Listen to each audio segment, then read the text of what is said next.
My name is Brooke Vasahi. I'm an advisor service associate here at RPAG. You might have gotten an email from me or heard my voice when you called in. My role is to help you all use the portal to the best and most efficient ways. Today, we're going to talk about fund research. So this is the portal. This is what everyone sees when we first log in, right? To get to our fund research tools, there's a couple different ways. What we're going to start with is the Fund Lookup tool right here in the quick bar menu. If you click on Fund Lookup, you'll get a search bar where you can search for the fund by its name, by its ticker, or if you're looking for a CIT, we recommend searching by CUSIP. If you're not quite sure of the fund, let's say you're looking for a fund from a record keeper and it only has an internal fund ID, and you don't know the CUSIP, typically searching by name or by partial name can help pull it up. So if you're not finding it right away, try starting with just the few first words in the fund's name to pull it through. Another way to look for funds is, let's say you're just doing general research. You can always click in here and hit the enter key on your keyboard to pull up a broader result. And we can see if there's any filters applied right here at the top where it says filters, and then it'll pull in high scoring funds throughout the portal.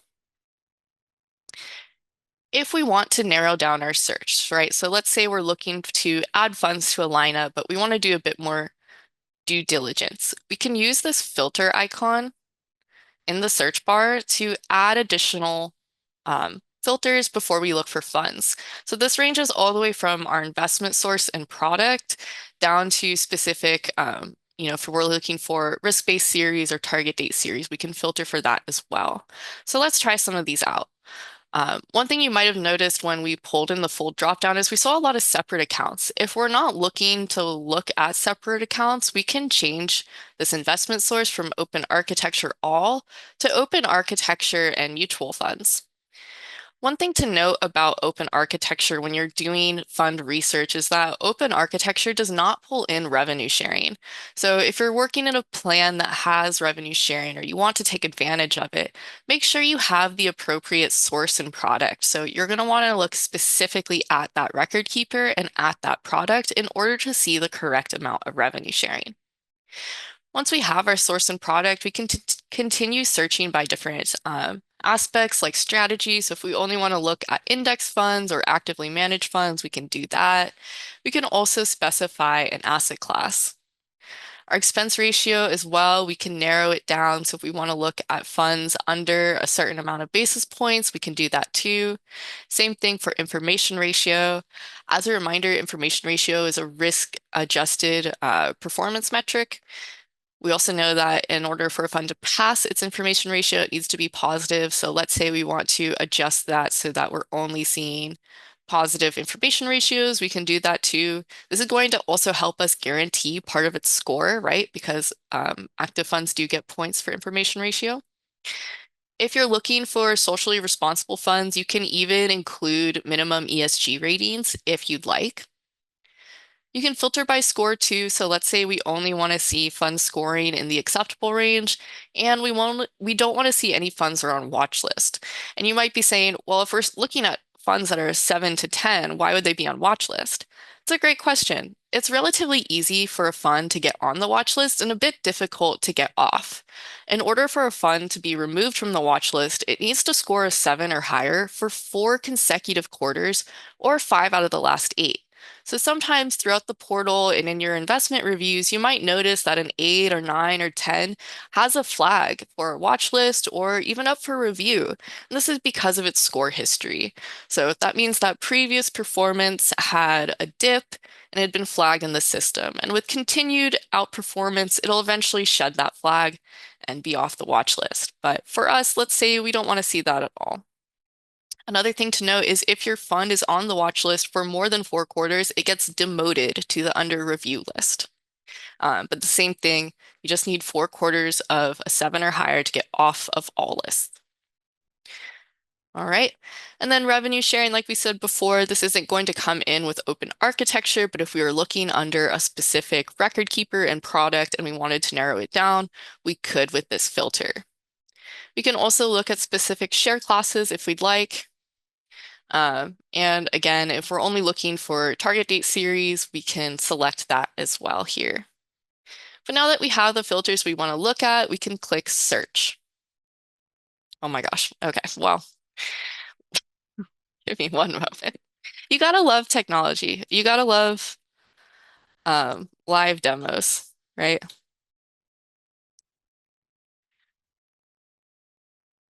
It happens to the best of us. One moment.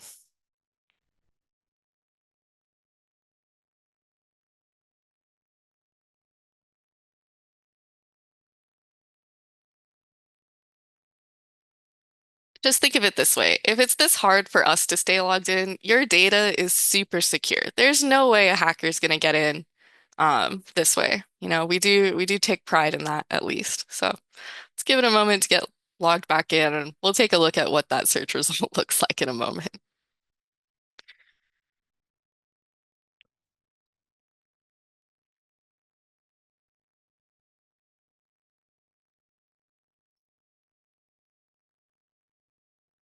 Okay, take two. Back in the filters, we'll click them on again real quick just so we can see what they look like. We have our mutual funds. We had a lower expense ratio. We had a positive information ratio. We were looking for um, a strong score performance. I think that was it. Okay, and then we'll hit search. And we can see our filters up here at the top. So we can look at our product. We're only looking at mutual funds. We have our expense ratio metrics here. We have our information ratio metrics here and our score. We can also see additional information like the ESG ratings come in. And again, this revenue sharing is blank because we are in open architecture. So let's say these come up and now we want to actually compare them. So let's say we're looking at these multi-sector bonds. We can grab this first one. Um, I guess these are all American funds. Well, we can compare a couple of them, right? To compare the funds or to actually select reports, all you need to do is check the box next to them, and then you'll click Select Reports. This is going to open a pop-up window, and if you hover over the different modules, you'll actually get a preview of what each of these pages will look like, so you can get kind of a general view. The client list and product list are really great for searching through the system. So let's say you have, Fund A is in like a handful of clients, but you're not quite sure which ones it's in. This is a really easy list to grab. So what you would do is you type in that ticker you're looking for, you check this box of reports and hit download, and then you're going to see a list of clients where this fund appears. Same thing for product list. If you're looking at a specific fund and you want to know what record keepers and what products include it, you can find it this way too. You'll also notice there are some options for Excel tables. Excel tables are a great way to get this information in a more interactive fashion. If you want to create pivot tables, if you're a pro at Excel, you can definitely do that too. For a lot of these funds, you can check the box and include them one after another in the PDF form. But if you do the Excel, you do have to do it one at a time per Excel sheet, and we'll notice the PDF falls out just due to the file type. We'll also notice when we check these boxes that we're getting these include strategy equivalents. Unless you have a FlexPath CIT that has a strategy equivalent, nothing is going to change if this is included or excluded. So for us, the mutual funds we picked, they don't have strategy equivalents. So even if this is checked, it's not going to change the output in any meaningful way. So that's just one thing to keep in mind, that the strategy equivalent is only for the FlexPath CITs, and you'll know if a fund has a strategy equivalent because it'll have a little asterisk next to it in the score.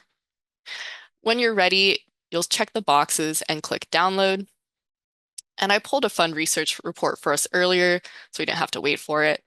These typically download pretty quickly, and like anything in RPAG, they download to your browser, so be sure to have your pop-up blockers turned off. This is what our fund research report looks like. So in this instance, I had selected a handful of funds. There's one we just made.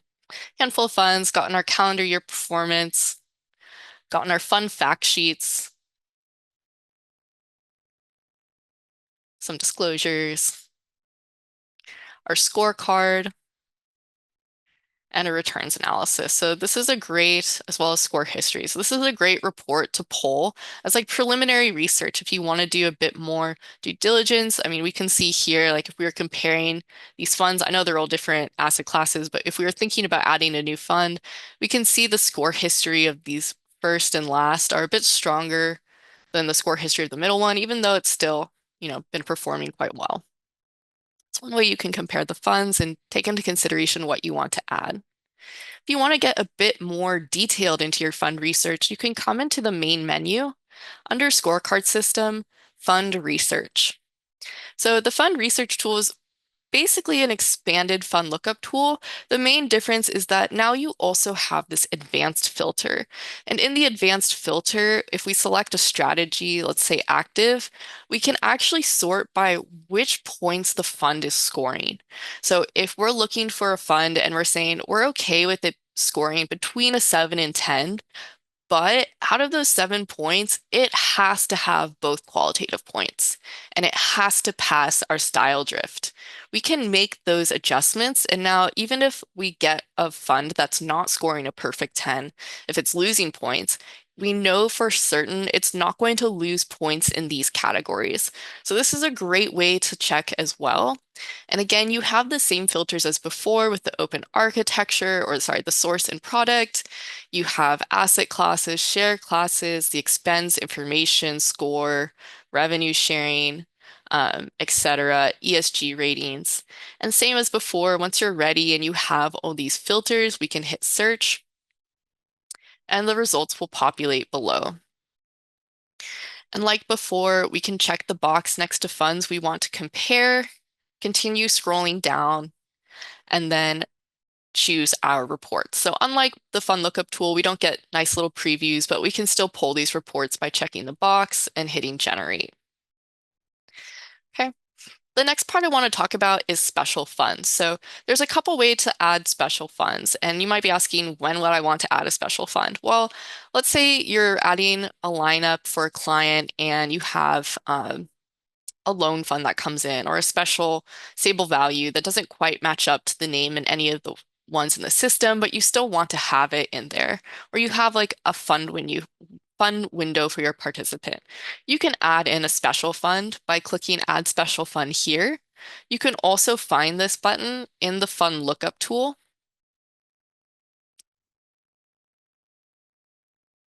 If it opens. Okay, in the Fund Lookup tool, and we get the drop down. It's at the bottom there too. But to add a special fund, all you have to do is include its name. We can say test and its asset class. Typically, if you don't know the fund asset class or you're kind of between two, you can always use specialty and then its strategy as well. This other information is really to help you search for it. So now if we search by the word test in the fund lookup tool, it's going to pull in our special fund.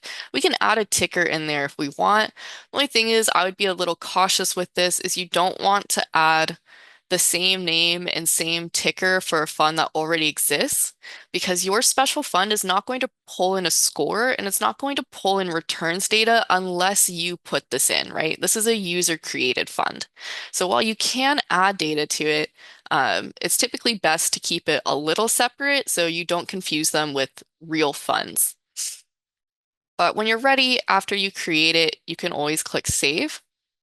And now you'll see it shows up here as well. So we have our special designation or special asset class -P. The -P tells us it's passive. And we can add this to reports too. We can add this to our fund lineups as well.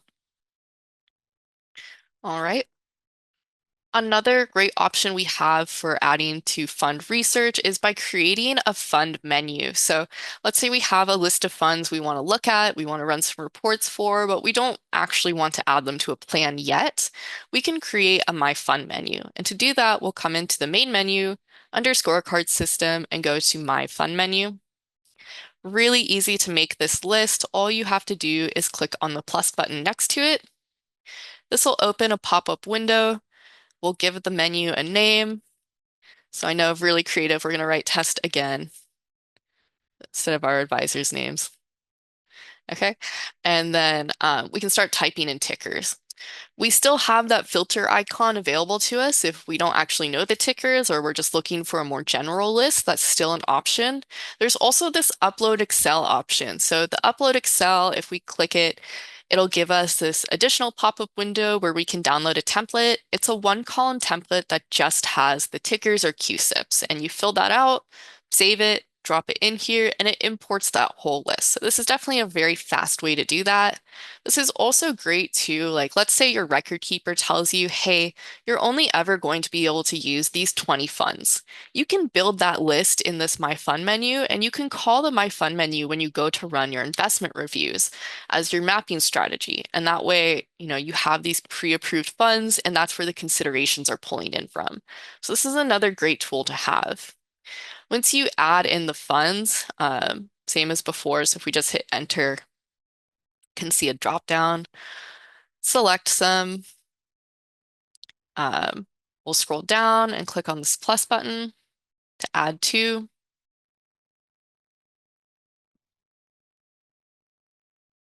Give it a moment to think. Okay, we can see it says selected 2 funds, and then we'll save. We get a little success message and we can see our fund menu. If we need to add more funds, we can always just click on this plus button next to the menu name and add them. We can also pull instant reports. So one is we can just export this table into a PDF or Excel so we have it on hand. We can also grab scorecard reports. So the returns analysis for the list, the score history, the scorecard, and the style boxes as well. And we can get them for historical data. So we can look at previous quarters too. All right. The next topic I want us to look at is the fund mapping tool. So the fund mapping tool, there's 2 ways to get to it. One is from the main menu under scorecard system, fund mapping. Another way you can find this is actually in your client's page. So that's where I want to take a look at it for today. So we'll come into our client by clicking client prospect, our client's name, and then scrolling down to one of the plans. From the plan, we'll click on View Plan to get to our plan details page and scroll down again until we see this white box for reports. Here we'll click on Fund Mapping. The fund mapping tool is a great way to show a side-by-side left to right comparison of replacement funds. So this is really good if you're intending to replace the whole lineup. It's also nice in comparison to the investment review, because in the investment review, the replacements are stacked on top of each other, but here they're going to be like left to right. So your current lineup on the left, your proposed lineup on the right. It's a much easier visual and it's a lot more concise. So this is only a 1 to 2 page report. There's also a few different options. Today we're going to cover the traditional and expense options.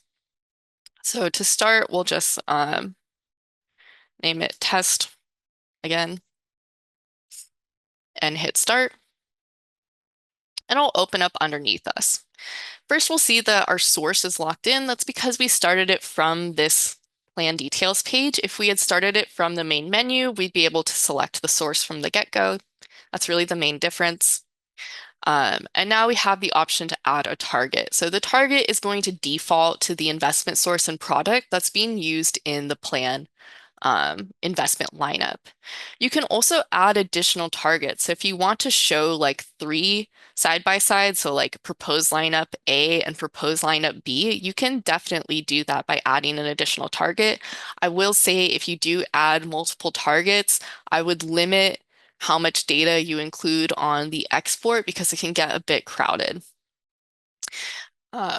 One option we have for targets is to actually use other clients and plan lineup. So let's say you're making a prospect and you're running this from your prospect page and you have a client and you really like their plan, you could map that prospect to that client very easily through this. Another option we have if we use the investment source is to use that My Fund menu. So we can choose investment source, and then what we'll do is we'll select our company name. So in this case, it's advisor training as the source, and the product will be all these different all these different fund menus. Once we have our targets selected, we'll move on to this additional cost box. This additional cost is going to add the exact same amount or basis points to every fund. So that's what this is used for. So let's say there's like a flat, or I guess not flat, but like an extra basis point added to each fund in your proposed target. That's where you would add this. So you would put 0.01 and it would add that extra basis point to every fund in the target space.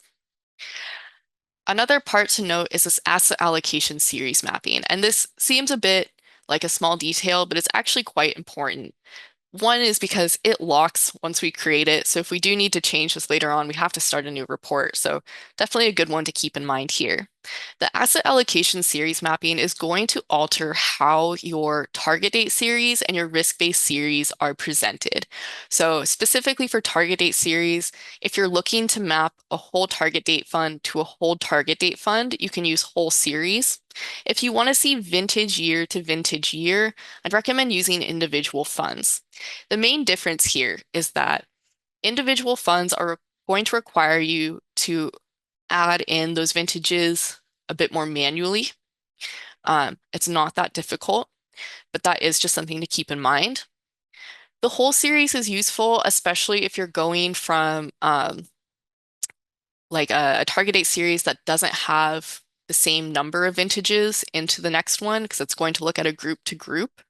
One of the drawbacks of the whole series is that it will typically map the total asset amount to total asset amount instead of like assets from the 2050 vintage to assets of the 2050 vintage. In that case, that direct asset to asset mapping would be easier to do in individual funds.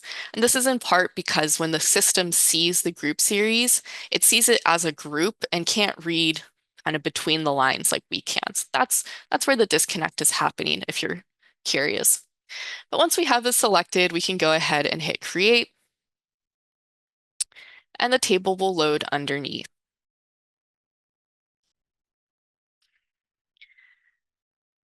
One thing to note is that the system will do its best to pull in replacement funds or map funds, but it can't map funds across strategies. So let's say um, our target or our source only had passive funds and our target only had active funds. This is going to come up blank because the system is not going to map a passive fund to an active fund or an active fund to a passive fund. It's only going to map like to like.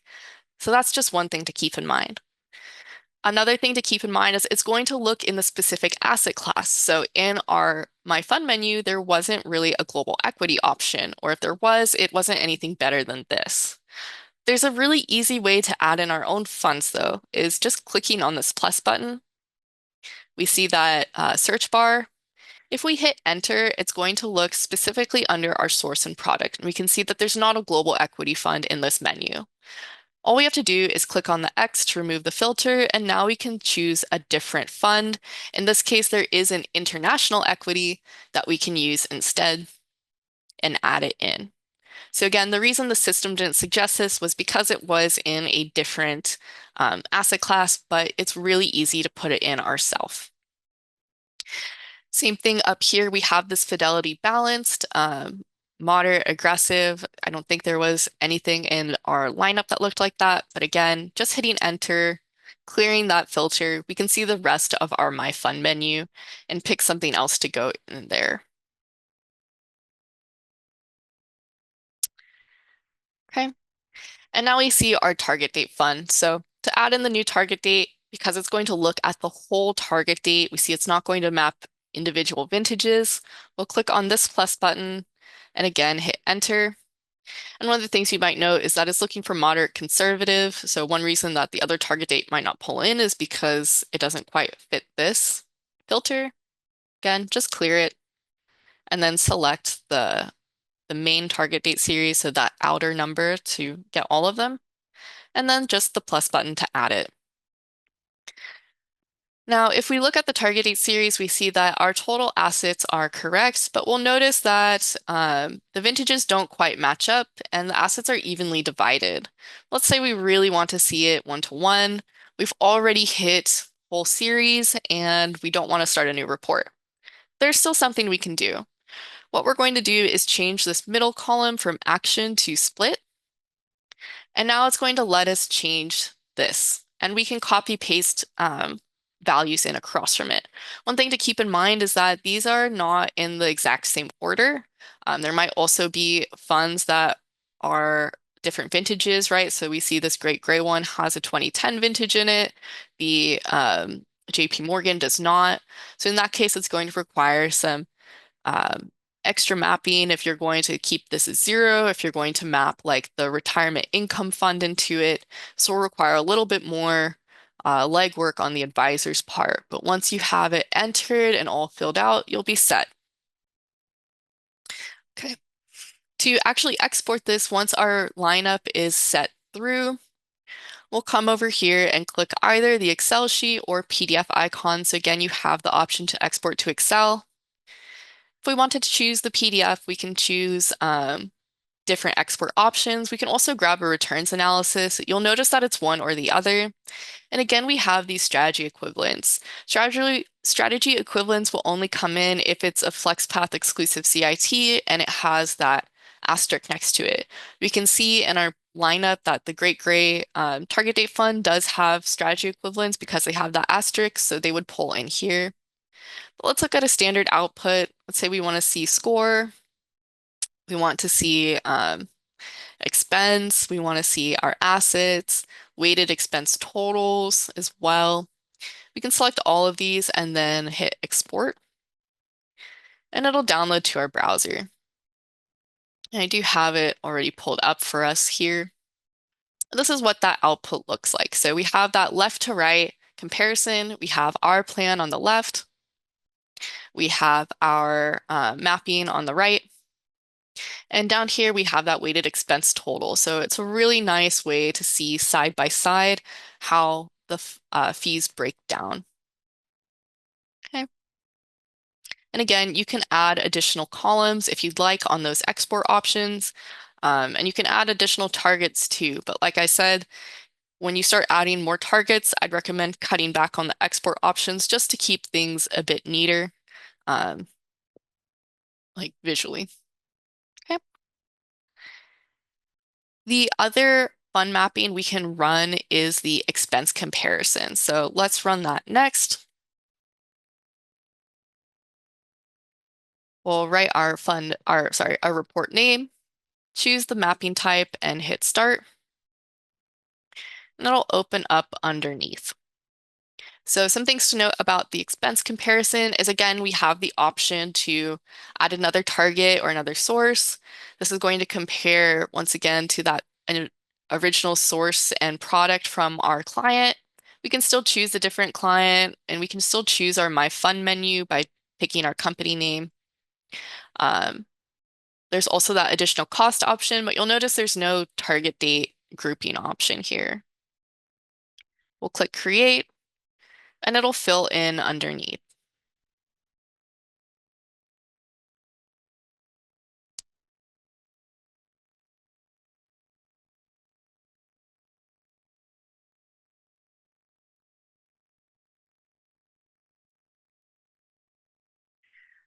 Okay. We'll see that the fund mapping pulls in quite a bit more. And again, we're looking at this entire Empower product. So there was pretty much a replacement for each fund that it pulled in across. But we'll notice again that some of these target date funds aren't exactly mapped. It looks like these are going more to balanced funds. Once again, if we don't like this and we want to change it, we can. All you have to do is click on the trash can icon, confirm that you want to remove the fund, and then add in the one you want. So again, if you have a ticker in mind, you can search by it. You can also hit enter and look at the filters that come up. So here we're looking at this source, this product under this filter. So let's say instead we want to add this PIMCO fund. We can check the box and add it in that way.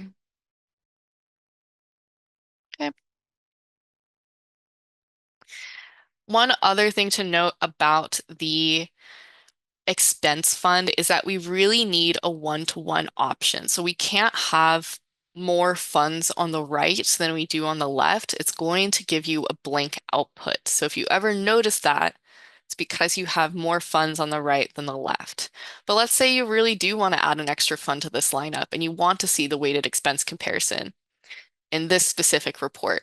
What you would need to do is go back to your original lineup and add in like a special fund as a blank fund and placeholder. So it comes in here on the left and then you can add it on the right. Kind of an extra step. And in that case, it might be easier to use the traditional output because the traditional, you can have a mismatched number of funds on the left and the right. The expense comparison, you can't. Again, we have the option to export this to a PDF or an Excel, and we can include the score. So quite a few less export options. That's why I typically recommend starting with a traditional report because you can include things like weighted expense totals and cost, whereas this, it's really just going to look at expense. Okay. And again, I've already pulled one for us, so we can take a look at it here. We notice that the output is a bit different compared to the traditional, One thing you might notice is that some of these columns are highlighted versus unhighlighted. The highlighted tells us that there's not a difference in cost. So these all have the zero difference in cost and savings, this one as well. And down here we have that same weighted investment cost box and then our disclosures. So overall, pretty similar to the traditional fund mapping. Again, another difference is this allocation versus core lineup asset class that's sorted a bit differently. We also have a breakdown of asset percentages and this percent savings and savings columns. These two columns are really what set the expense comparison apart from the traditional mapping. The rest of these are usually available within the traditional output too. Like anything in the portal, I recommend making test clients, test plans, and test reports just to see what the system can do in like a low stakes environment. So you're not rushing to get a report out. You're not rushing to see if this is even the report that you want to get out. You can just take your time to see what the system can do in its full capacity. So running test reports like this is a really great exercise to get familiar with the system if you find you have an extra few minutes during the day. All right. We're almost done. I know this has been quite a long time, but the last report I want us to cover is the lineup comparison. So lineup comparison is similar to all of these, but a little bit different, of course. You can get to it from the main menu as well, right here under scorecard system, or again in that view plan details. We can come down here to the bottom and click on lineup comparison.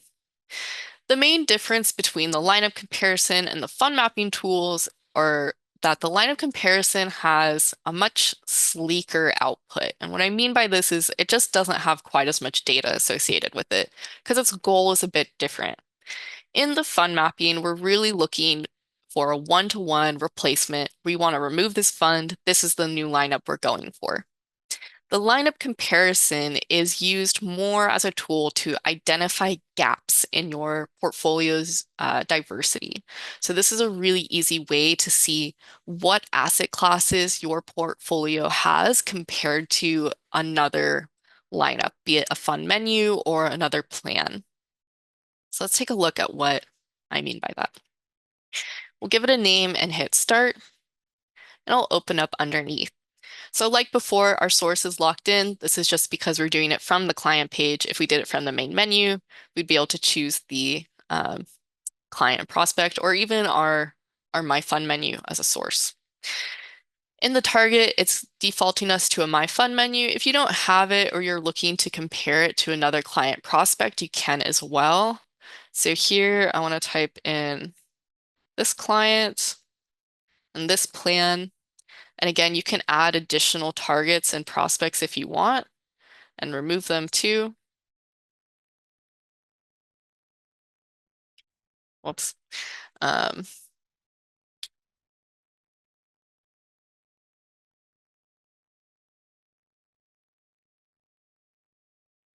okay. And there's also this box where you can view all the asset classes or just the ones that occur between the two. So if you view all asset classes, there could be blanks in both of them. So let's say your client, your source and your target, neither of them have a large cap blend. That large cap blend line item will show up in the report as blank for both. But then you at least know that, hey, this is a spot that's missing. If that's not quite as important, you don't have to check this box. We can just click create. And it'll populate underneath, and we'll be able to see our client's fund lineup versus the target's lineup. You can see the allocation differences.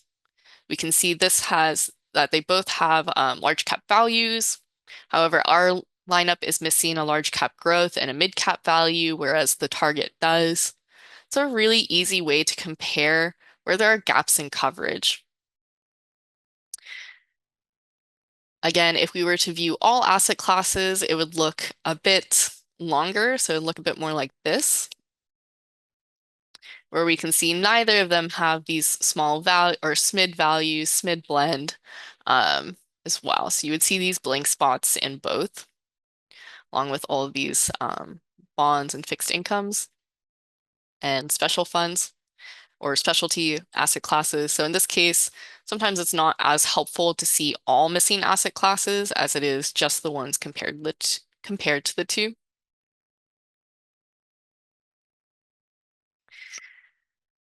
And then we can click on the PDF icon or the Excel icon to export it. So again, pretty limited options. We're really looking for score and tickers. So we're not going to get extra information like expense ratio. We're not going to see assets in this either.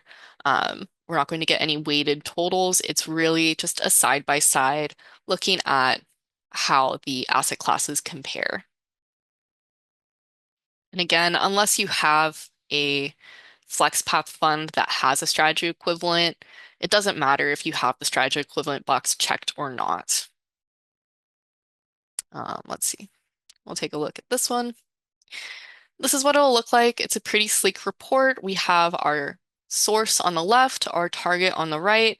You can see the tickers and the scores as well as they stack up. You might notice some of these are blank. This is because these 2025 funds have since been shuttered. So they're showing up without scores. You can also see here's that gap in the large cap growth, whereas this fund does have it.